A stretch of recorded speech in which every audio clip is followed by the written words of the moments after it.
বাংলাদেশের সর্বশেষ গুরুত্বপূর্ণ আপডেট সংবাদে আপনাকে স্বাগত। শুরুতেই সংবাদ শিরোনাম, এরপর বিস্তারিত। শুরুতেই জানিয়ে দিব, চিন্ময় ইস্যুতে ভারতকে কড়া বার্তা দিল বাংলাদেশ। বাংলাদেশ সম্মিলিত সনাতনী জাগরণ জোটের মুখপাত্র ও চট্টগ্রামের হাটহাজারীর পাণ্ডরিক ধামের অধ্যক্ষ প্রভু চিন্ময় কৃষ্ণ দাস ব্রহ্মচারীকে গ্রেপ্তারের ঘটনায় ভারতের দেয়া বিবৃতির কড়া প্রতিবাদ জানানো হয়েছে। মঙ্গলবার ২৬শে নভেম্বর পররাষ্ট্র মন্ত্রণালয়ের এক প্রেস বিজ্ঞপ্তিতে এই প্রতিবাদ জানানো হয়। এরপর জানিয়ে দিব, সম্মিলিত সনাতনী জাগরণ জোটের সংবাদ সম্মেলন। আজ চিন্ময় কৃষ্ণের জামিন না হলে কারাগার অভিমুখে লং মার্চ। সনাতন জাগরণ মঞ্চের মুখপাত্র অধ্যক্ষ চিন্ময় কৃষ্ণ দাস ব্রহ্মচারীর আজ জামিন না হলে কারাগার অভিমুখে লং মার্চ করার ঘোষণা দিয়েছেন সম্মিলিত সনাতনী জাগরণ জোটের নেতারা। এদিকে আইনজীবী হত্যা সুষ্ঠু তদন্তের নির্দেশ, জনগণকে শান্ত থাকার আহ্বান। চট্টগ্রাম আদালত প্রাঙ্গণে আইনজীবী সাইফুল ইসলাম আলিফ হত্যাকাণ্ডের ঘটনায় তীব্র নিন্দা জানিয়েছেন অন্তর্বর্তী সরকারের প্রধান উপদেষ্টা ডক্টর মোহাম্মদ ইউনূস। সেই সঙ্গে দেশের জনগণকে শান্ত থাকারও আহ্বান জানিয়েছেন তিনি। মঙ্গলবার ২৬শে নভেম্বর রাতে নিজের ভেরিফাইড ফেসবুক প্রোফাইলে এই তথ্য জানান প্রধান উপদেষ্টার প্রেস সচিব শফিকুল আলম।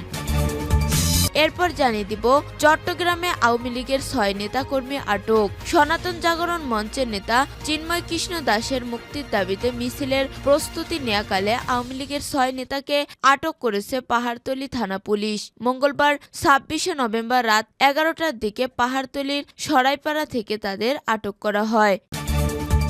এদিকে ছাত্র শিবিরের নতুন কর্মসূচি দিয়েছে বাংলাদেশ ইসলামী ছাত্র শিবির। জুলাই গণহত্যার বিচারের দাবিতে জাতীয় ছাত্র সংহতি সপ্তাহের অংশ হিসেবে দেশের সব বিভাগীয় শহরে বিক্ষোভ মিছিল ও সমাবেশ কর্মসূচি ঘোষণা করেছে ছাত্র শিবির। মঙ্গলবার ২৬শে নভেম্বর ছাত্র শিবিরের কেন্দ্রীয় প্রচার সম্পাদক সাদেক আবদুল্লাহর পাঠানো এক বিজ্ঞপ্তিতে এই তথ্য জানানো হয়েছে।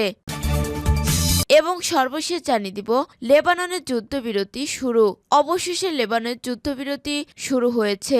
১ বছরের বেশি সময় পাল্টাপাল্টি হামলা শেষে যুদ্ধবিরতিতে গেল ইসরায়েল ও হিজবুল্লাহ। তাদের এই যুদ্ধবিরতির চুক্তি বুধবার ২৭শে নভেম্বর স্থানীয় সময় ভোর ৪টা থেকে অর্থাৎ বাংলাদেশ সময় সকাল ৮টা কার্যকর হয়েছে। প্রাথমিক অবস্থায় এই চুক্তির মেয়াদ থাকবে ৬০ দিন। পরবর্তীতে এটি আবারও বৃদ্ধি করা হবে। খবর রয়টার্সের। মঙ্গলবার ইসরায়েল ও হিজবুল্লাহর মধ্যে একটি যুদ্ধবিরতি চুক্তি হওয়ার কথা জানান মার্কিন প্রেসিডেন্ট জো বাইডেন। তার মধ্যে যুক্তরাষ্ট্র ও ফ্রান্সের মধ্যস্থতায় এই চুক্তি সম্ভব হয়েছে। প্রিয় দর্শক, এতক্ষণ শুনছিলেন সংবাদ শিরোনাম, এরপর বিস্তারিত। তবে তার আগে বন্ধু জানিয়ে দিন আপনি কোন স্থান থেকে আমাদের সংবাদটি দেখছেন এবং শুনছেন। জানিয়ে দিন এই সংবাদ সম্পর্কে আপনার মূল্যবান মতামত। আর বন্ধু, আপনি যদি আমাদের চ্যানেলে নতুন হয়ে থাকেন তাহলে ভিডিওটি দেখতে দেখতে চ্যানেলটি সাবস্ক্রাইব করে রাখুন, যাতে করে আমাদের পরবর্তী সংবাদগুলো সবার আগে আপনার কাছে পৌঁছে যায়। এবারে বিস্তারিত। চিন্ময় ইস্যুতে ভারতকে কড়া বার্তা দিল বাংলাদেশ। বাংলাদেশ সম্মিলিত সনাতনী জাগরণ জোটের মুখপাত্র ও চট্টগ্রামের হাটহাজারীর পুণ্ডরিক ধর্মের অধ্যক্ষ প্রভু চিন্ময় কৃষ্ণ দাস ব্রহ্মচারীকে গ্রেপ্তারের ঘটনায় ভারতের দেয়া বিবৃতির কড়া প্রতিবাদ জানিয়েছে বাংলাদেশ।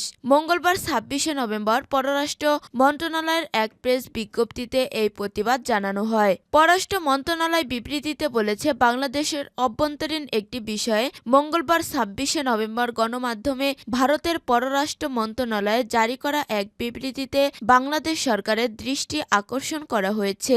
বিবৃতিতে বলা হয়, অত্যন্ত হতাশার সঙ্গে বাংলাদেশ সরকার উল্লেখ করেছে, শ্রী চিন্ময় কৃষ্ণ দাসকে নির্দিষ্ট অভিযোগের ভিত্তিতে গ্রেপ্তার করার পর থেকে কিছু মহল তার গ্রেপ্তার ইস্যুকে ভুলভাবে ব্যাখ্যা করছে।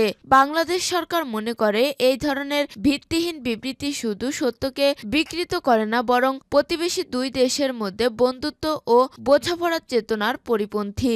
বাংলাদেশের সব ধরনের জনগণের মধ্যে বিদ্যমান যে সম্প্রতি রয়েছে এবং সরকারের যে অসাম্প্রদায়িকতা প্রতিশ্রুতি ও প্রচেষ্টা রয়েছে, বিবৃতিটি তা প্রতিফলিত হয়নি।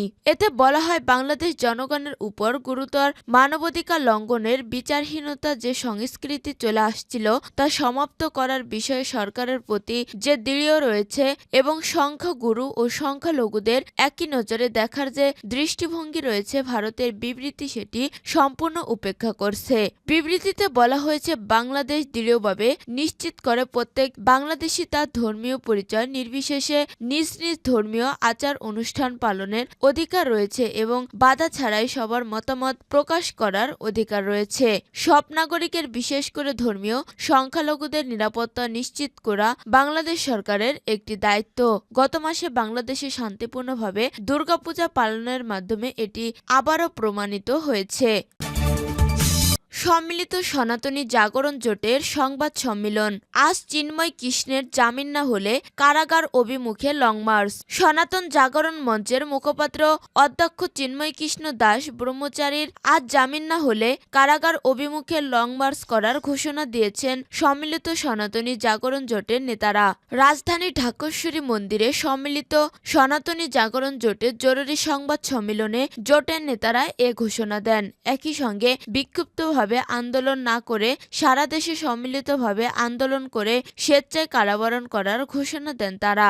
সংবাদ সম্মেলনে সম্মিলিত সনাতনী জাগরণ জোটের প্রতিনিধি প্রসেনজিৎ হালদার বলেন, আমরা যে সমাবেশ করছি সেখানে একদল দুষ্কৃতকারী উগ্রবাদী লোক অমানবিকভাবে হামলা করেছে। এতে সম্মিলিত সনাতনী জাগরণ জোটের ৩০ জন সমর্থক আহত হয়েছেন। এ সময় ২ জন নারী সমর্থককে লাঞ্ছিত করা হয়। প্রসঙ্গত 4:30টার দিকে বাংলাদেশ সম্মিলিত সনাতনী জাগরণ জোটের মুখপাত্রকে রাজধানীর বিমানবন্দর এলাকা থেকে হেফাজতে নেয় ঢাকা মহানগর গোয়েন্দা ডিবি পুলিশ। পরে তাকে রাষ্ট্রদ্রোহীর মামলায় গ্রেপ্তার দেখানো হয়। আইনজীবী হত্যা সুষ্ঠু তদন্তের নির্দেশ, জনগণকে শান্ত থাকার আহ্বান। চট্টগ্রাম আদালত প্রাঙ্গণে আইনজীবী সাইফুল ইসলাম আলিফ হত্যাকাণ্ডের ঘটনায় তীব্র নিন্দা জানিয়েছেন অন্তর্বর্তী সরকারের প্রধান উপদেষ্টা ডক্টর মোহাম্মদ ইউনূস। সেই সঙ্গে দেশের জনগণকে শান্ত থাকারও আহ্বান জানিয়েছেন তিনি। মঙ্গলবার ২৬শে নভেম্বর রাতে নিজের ভেরিফাইড ফেসবুক প্রোফাইলে এই তথ্য জানান প্রধান উপদেষ্টার প্রেস সচিব শফিকুল আলম। ফেসবুক পোস্টে প্রেস সচিব জানান, তিনি জনগণকে শান্ত থাকার এবং অপ্রীতিকর কার্যকলাপে অংশ নেওয়া থেকে দূরে থাকার আহ্বান জানিয়েছেন। তিনি আইন প্রয়োগকারী সংস্থাগুলোকে বন্দরনগরী সহ সমস্ত ঝুঁকিপূর্ণ আশেপাশের এলাকায় নিরাপত্তা জোরদার করার নির্দেশ দিয়েছেন। তিনি আরও লিখেন, অন্তর্বর্তী সরকার যেকোনো মূল্যে বাংলাদেশের সাম্প্রদায়িক সম্প্রীতি নিশ্চিত করতে ও সমুন্নত রাখতে প্রতিশ্রুতিবদ্ধ। প্রসঙ্গত মঙ্গলবার ২৬শে নভেম্বর বিকেলে চট্টগ্রাম আদালত প্রাঙ্গণে বাংলাদেশ সনাতন জাগরণ মঞ্চের মুখপাত্র অধ্যক্ষ চিন্ময় কৃষ্ণ দাস ব্রহ্মচারীর সমর্থকদের হামলায় চট্টগ্রাম আদালতের সরকারি পাবলিক প্রসিকিউটর সাইফুল ইসলাম আলিফ নিহত হন।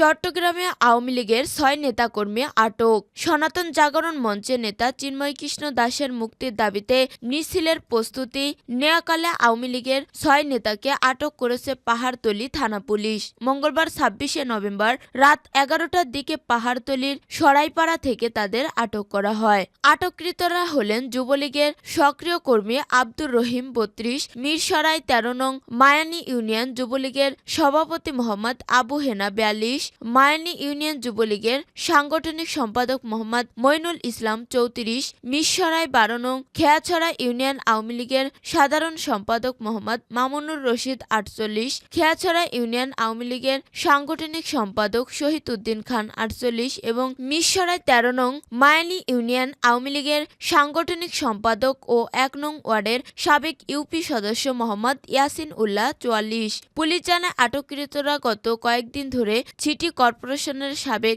কাউন্সিলর সাহেবের বাসায় অবস্থান করছিল।